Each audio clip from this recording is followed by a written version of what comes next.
Good day, everyone. As we scan the interior of this beautiful shul, I want to thank our sponsors for this month, Charney and Stan Weintraub, Le'ili Nishmat, Charney's father, Rabbi Harold Frankel, Harav Shner Yecheska, and Avram Reuven Ol Shalom. I thank also Aviv and Avi Vogel sponsoring Li Nishmat, Avi's mother, Liba Dor, Bat Aaron Shimon, Ola Shalom, and thank Hanyal Fuld sponsoring this month.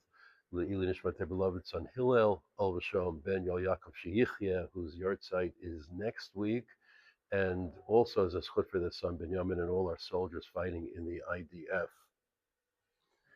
I'm in the Coral Temple in Bucharest, Romania. In Bucharest for the best of reasons for a few days, as I'll share in a moment. We just finished davening here. The Coral Temple is one of the few places in Bucharest that maintains a daily minyan. Here's the exterior of the Coral Temple, but we'll see the front. The front is actually very impressive. Nice to see it here, the exterior of the building. The Coral Temple dates back to 1866 when it was constructed and dedicated. It was ravaged during the Holocaust by the Iron Guard, the Romanian fascists, who brutalized the Jews as well. Built, as you could see, in the Moorish style. Moors, not moops. And when it was rededicated in 1945, it really became more or less the community center. And Bucharest at one time had 17 shuls before the war. Uh, Now it has a handful. All of Romanian Jews number maybe 10,000 people. There is a community not far from here that I'll discuss in a moment, but basically people hanging on, and it just symptomatic of the exile as well. Why am I here? I said for the best of reasons. We have a granddaughter who's doing her second year of Shirut Lumi in a Jewish orphanage here called Tikva, and that orphanage houses hundreds of Jewish children taken from Ukraine a few years ago. Not all because of the war, some, many of them just unfortunately, the product of broken homes, parents who are divorced or alcoholic or drug users or dysfunctional. Many of them came from Odessa, and they're here being given a life. The question is, why didn't they just go to Israel? Why were they set up an orphanage in Bucharest, Romania? I heard a number of reasons for that. None of them really suffice. There's obviously no future for Jews in Romania. Not to mention there was a past. It's a famous song that I grew up on, not because I have any Romanian Jewish roots, only because it was very popular in the Yiddish theater. The song Romania, Romania, Romania, Gavena Molalanda, Zisa Shena. Romania, Romania, it was at one time such a sweet and beautiful land. I don't know if that was ever true. Reminds me, Rabbi Wein always used to say that nostalgia is the remembrance of a past that never was. And yes, the Jews did live here, and Romania itself has, I would say, also a bit of a tragic history. We had a guy tell us yesterday that the defining characteristic of Romanian culture is that of the professional sufferer. Right? I wasn't going to say anything because there's no competing, and the truth is, Jews wouldn't want to define ourselves as sufferers.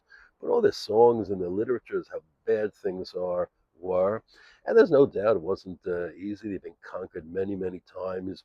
Romanian itself is a very difficult language to understand. It's an amalgam of different languages.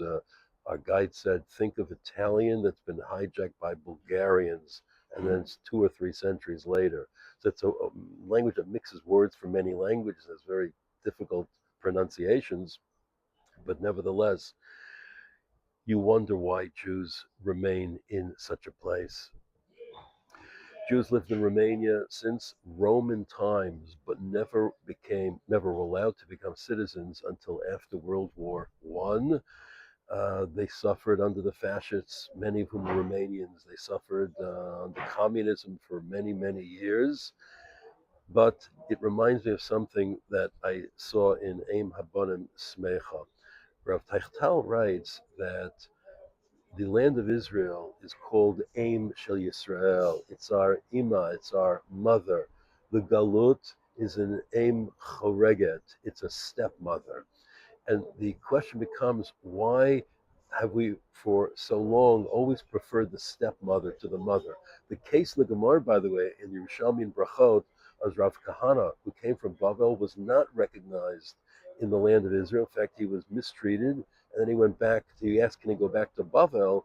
And that was the mushal that was used. If your mother mistreats you and your stepmother treats you great, should you go back to your stepmother? And said, yeah, go back to the stepmother.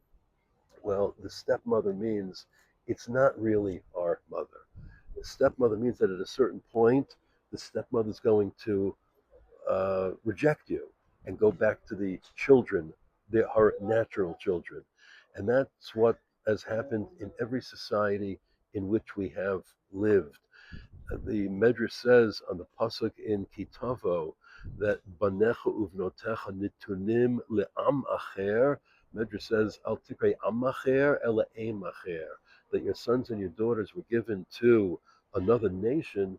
Don't say another nation, but say aim acher, another mother. And what happens is we forget our real mother, and that becomes a problem in every society until the stepmother, the evil stepmother, turns on us. In back of me, you see the Holocaust Memorial, one of two in Bucharest, and this quite very honestly portrays the situation. 6 million Jews, over 400,000 from Romania, killed by German, Romanian, and Hungarian fascists. We, the remainders of Israel in Romania, we, the last generation of the Holocaust and the first one of salvation, raise this monument in their eternal memory. Indeed, tomorrow, a little more about the Holocaust in Romania. Now, from the Coral Temple, I wish you all a good day.